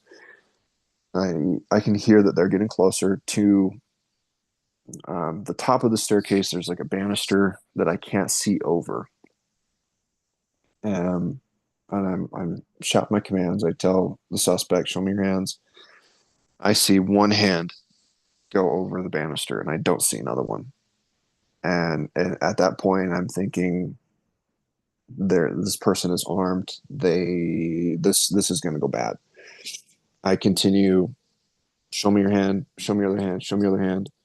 And I'm working my way to the trigger of my firearm. Um, Other hand comes up. I see both hands are empty. I reset, give verbal commands. Suspect comes out and is taken into custody without further violence. We find kids are okay. We conduct our investigation. Suspect is taken into custody and booked for the violent crimes that were committed that night. If I had to explain that to a bishop, or heaven forbid that situation had gone south, and now I'm in a lethal force encounter, which thankfully I have never been in, I don't want to ever be in. But to have to explain that to somebody, a bishop who is doing this not as paid clergy, he's not trained clergy. The bishop could be a 9 to 5 bank employee, honorable work, great guy, good community member, but that person's not equipped for me to go, I'm dealing with this. I have never been so close in my life to having a very violent experience like I was that night. And I'm struggling. I cannot imagine what that conversation would have been like.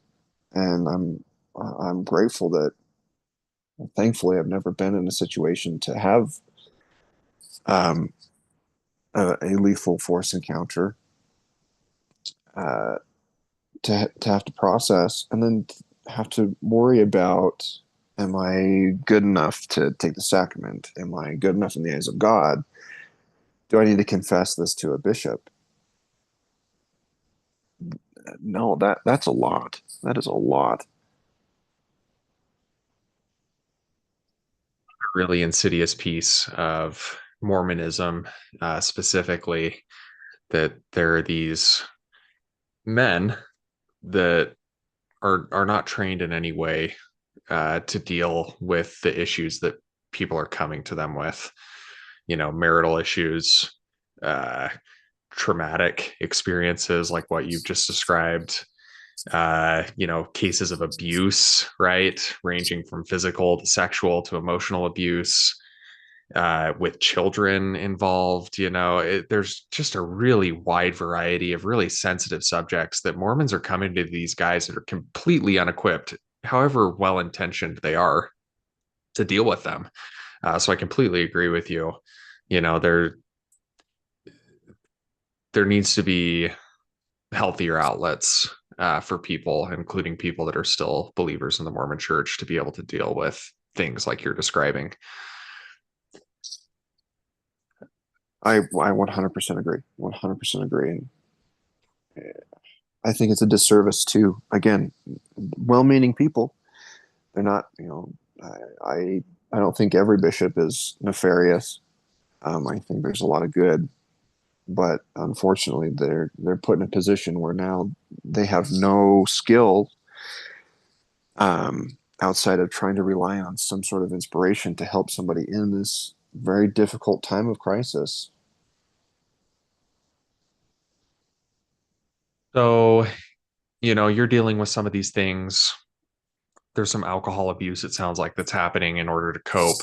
What kind of makes you shift and want to seek kind of healthier outlets and healthier ways of dealing with these things? And the reason I ask is I think it's really important that people hear that there are ways to deal with trauma and difficult circumstances in life without a religious framework, right? And so I think for that reason your story is really compelling. So if you want to go into that a little bit, I'd appreciate it.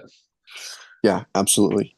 So I did have a conversation. My spouse is still very devoted. She had found a liquor bottle that I tried to hide from her. She found it and came up to me one day and said, "You don't have to hide alcohol from me. It's okay."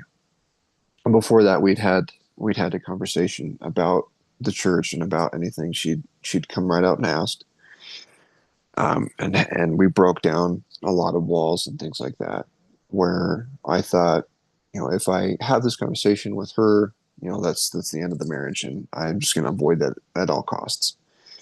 Um, but we had a very difficult conversation that she approached me about, talked things through, broke down a lot of those walls.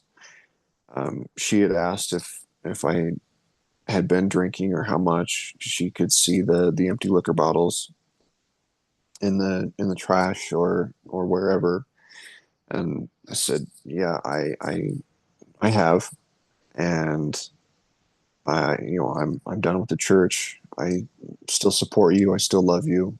Um, she said the same thing. I still love you. I still support you. We set some ground rules when it came to alcohol. She's not comfortable with it. She's not comfortable being around it. Um, I said that's okay. I still enjoy drinking. I won't drink in front of you. I won't have any alcohol that you can see. If you ask questions about what's in the house, I will be honest with you. There's X, Y, and Z in the house right now. But when we're together, it's I want to be with you. So that kind of helped hit the reset button for the the issues that I'd been having. And then that one conversation with her and just being open and honest really helped kind of get me to hit the reset button. Um, my agency encourages once a year we check in with a mental health professional licensed. So I checked in with the professional. I talked through a couple of the traumatic calls that I'd been on. That helped. I navigated with the professional the mixed faith. I'd left a religion. My wife is still a member, and I had that conversation, which is another benefit. And those those two things, seeking a professional, being encouraged by people I trust to seek a professional, and being honest with my spouse, really helped kind of start to pull me out of that really dark place. Um, and kind of what really sealed the deal for me of dealing with trauma in a healthy way and not coping with a substance. Um, this summer, or yeah, anyway, um, I responded to a call. The call for service was we were going to meet the ambulance in the parking lot of the temple for a non-responsive child. So I'm running lights and sirens. I get just behind the ambulance. They'd been dispatched before us, and we're already headed that way first. So I'm just behind the ambulance as we pull into the parking lot. And due to just chaos of the situation, the communication was the patient would be near the front door. So the ambulance turns towards the door looking for the vehicle, the patient. I happen to turn just after them. I look over my shoulder down the other side of the parking lot, and I see here's the car we're looking for. In front of it is parent with child in the arms. So I zip over there. Um, as soon as I get within a close distance, parent just to me it felt like I was had a child thrown at me, but panicked parent thrusts the unresponsive unresponsive child into my arms. This is it's an infant. Um,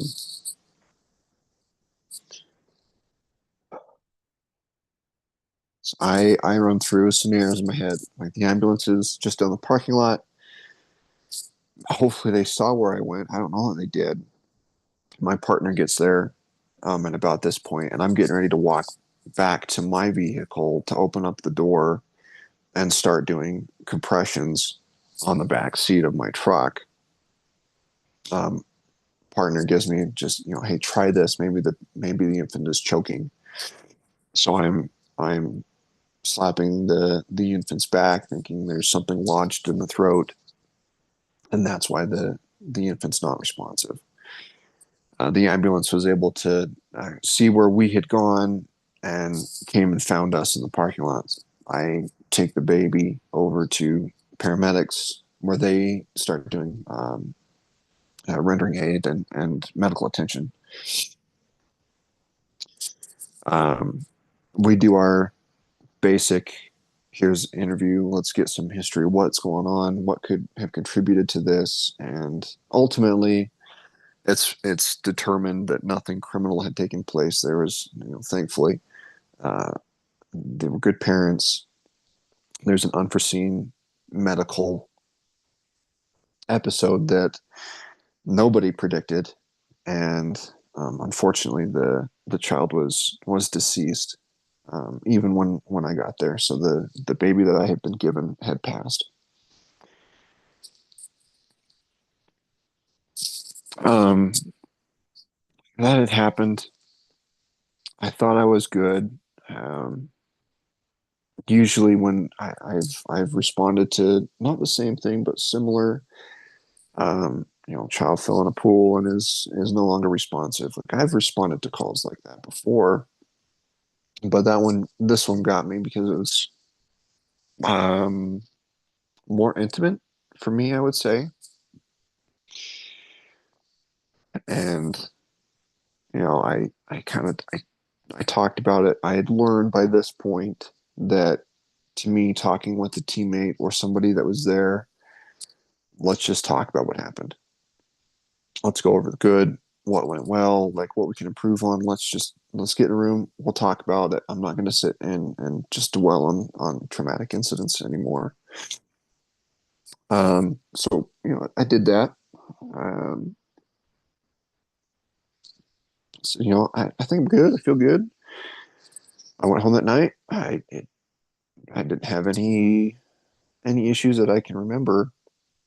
I had another day of work after that. I worked through that day too, and um, I went to jujitsu that that day after that incident.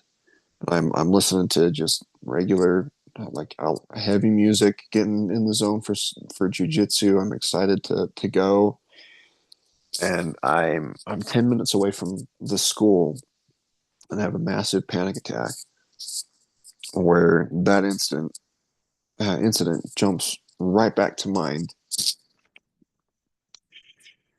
Um, I pull over and it just compounded from other traumatic incidents that I'd responded to before that: suicides, attempted suicides, violent calls, and now this one with the baby just it broke me. I pulled off to the side of the road and I'm in Um, I'm in tears, panicking. I can't breathe. Heart rate is through the roof. I just sat there for, I don't know, 10, 15 minutes, composed myself, went into jujitsu, and I was with good people in a safe space, trusted mentors, and all that.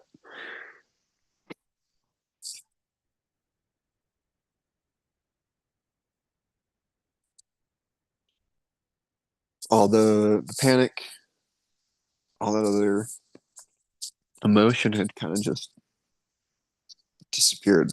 Um,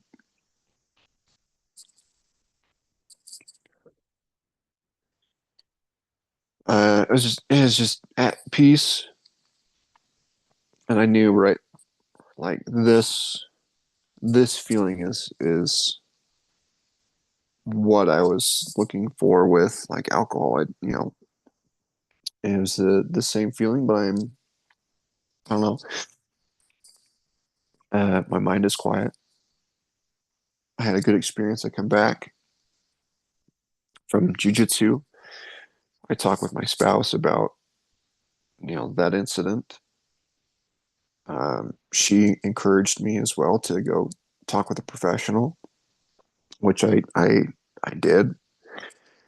I sought professional help, and I said I broke down that incident, other traumatic incidents, and stayed completely sober the whole time. I didn't touch a single bit of alcohol. I didn't have one drink. I had learned right there that if I could go from this crazy panic attack and um, all of these just flashbacks right to the exact incident, um, if I could go from that to I am totally at peace once I got off of the mat, I was good. I could have that conversation with my spouse. Um, and then I go into the gym the next morning. I had a phenomenal workout. Those physical outlets did so much more for me to process that incident and several incidents that led up to it, or hit that breaking point where I didn't have any desire. I made the conscious decision to stay sober. I didn't have the want to grab a bottle like I had been doing.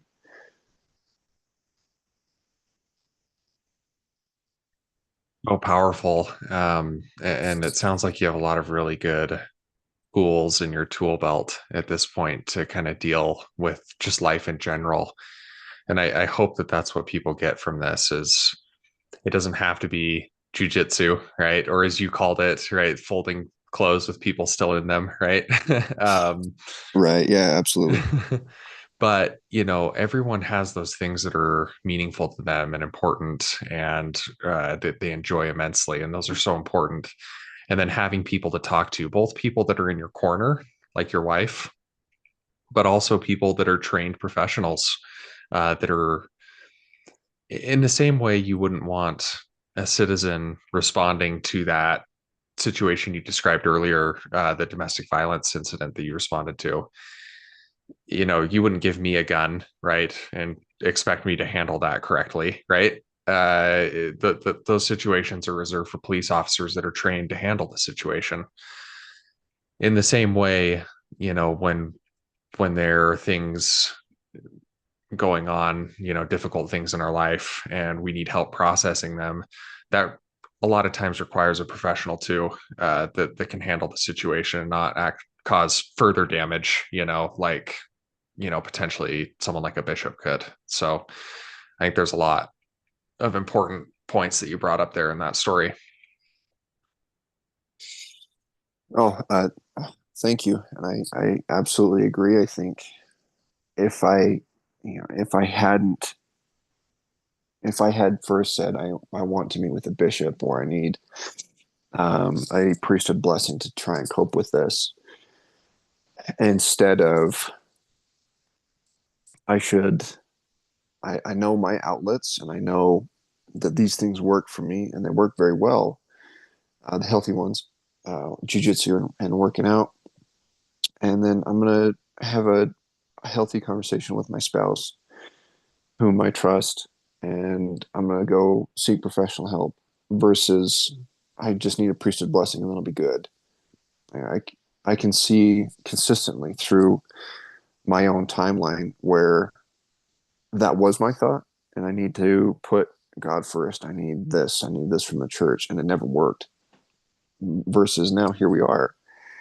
I have several other tools, and I'm in a healthier spot to process trauma that I had never anticipated experiencing, events that I never anticipated experiencing. And nobody can train you for anything like I just described. I mean, you can talk about it, you say I've been there, but nobody can prepare you for the actual moment. And having a healthy place to go and encouragement from peers or mentors, a spouse to seek professional help has made a far better difference and a far greater impact on me. Full.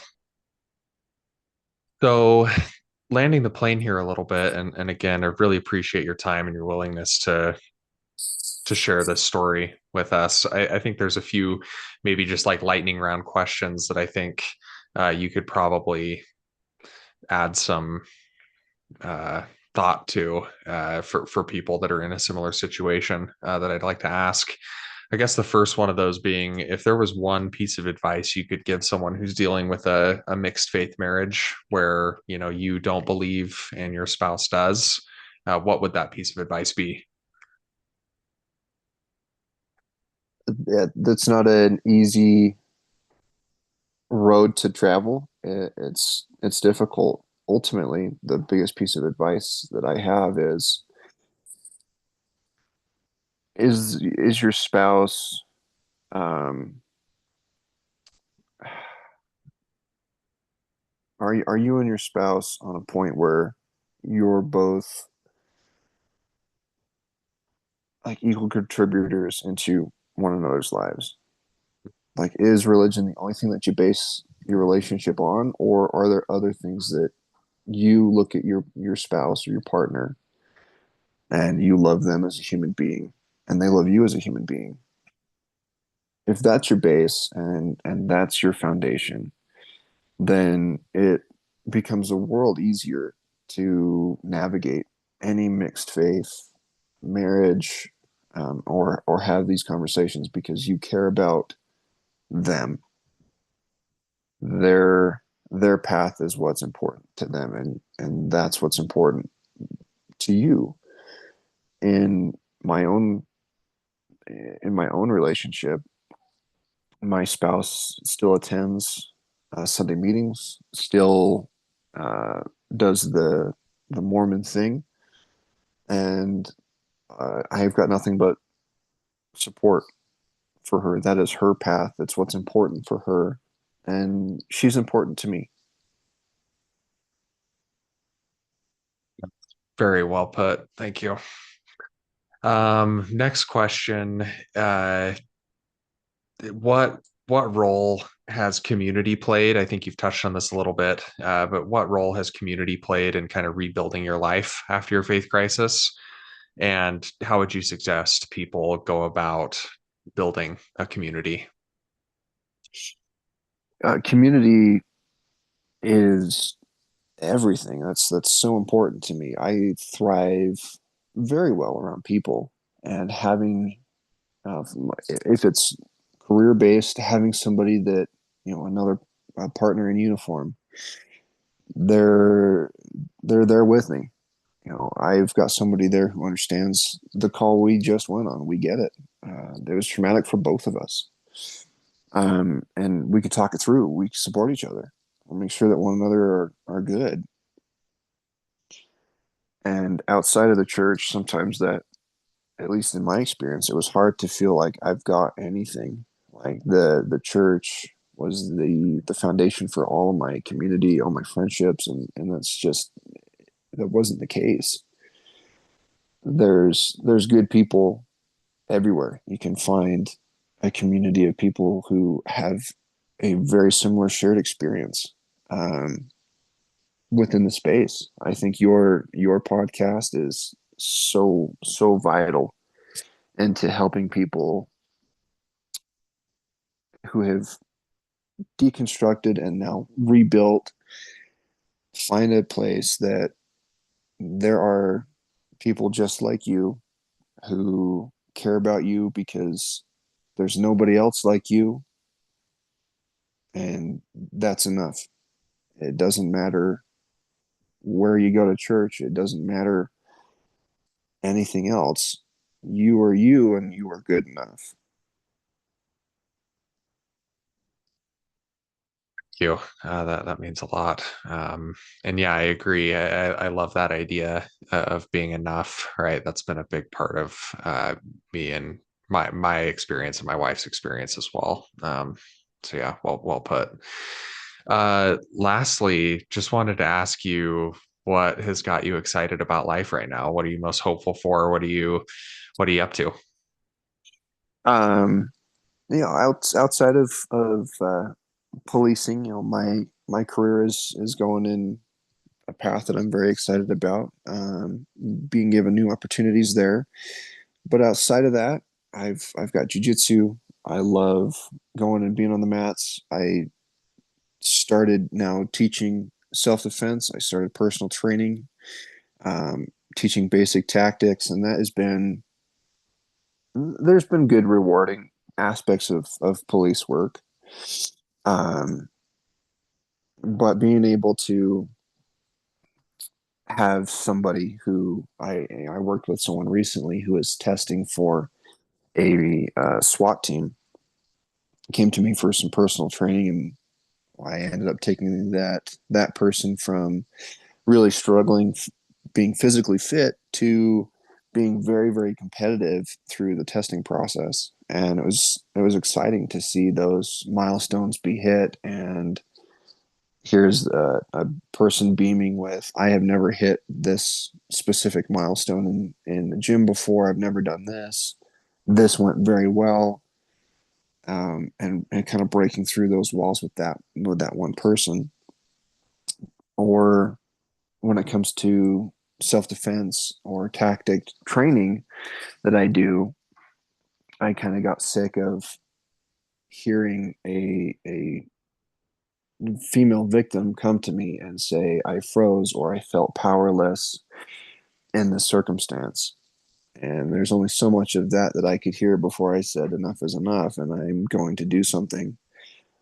So having women come to me for this style of training, uh, even though I don't get into any back history, I don't know whether or not they've been victimized, but being able to see them come onto the range, or work with me in whatever capacity where they are when they start, I get to see them build confidence in a skill that helps them feel powerful, and that is so much fun.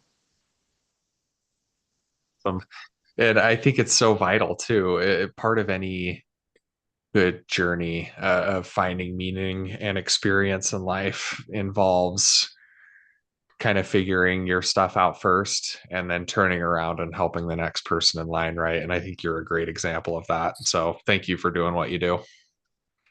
No, and I would echo that. I appreciate that. Thank you. I'd echo that right back at you. I listened to your and your spouse's interview on Mormon Stories and thought here's somebody and two people who are doing exactly what you just said I'm doing. You're building a place and contributing to a space and giving people a voice to build better. Well, thank you. It really means the world to us. And And as well, thank you for being in law enforcement. I know that that's a thankless job in many instances, and some bad apples over the past few years have made that even more thankless than it needs to be. So thanks for all you do, Lurch, and really appreciate you coming on the podcast today. Oh, thank you. I appreciate you giving me the opportunity to take a couple minutes of your time and be here. Absolutely. We'll talk to you later. Okay. Thank you. You have a good one. I appreciate you taking the time. All right. See ya. Bye.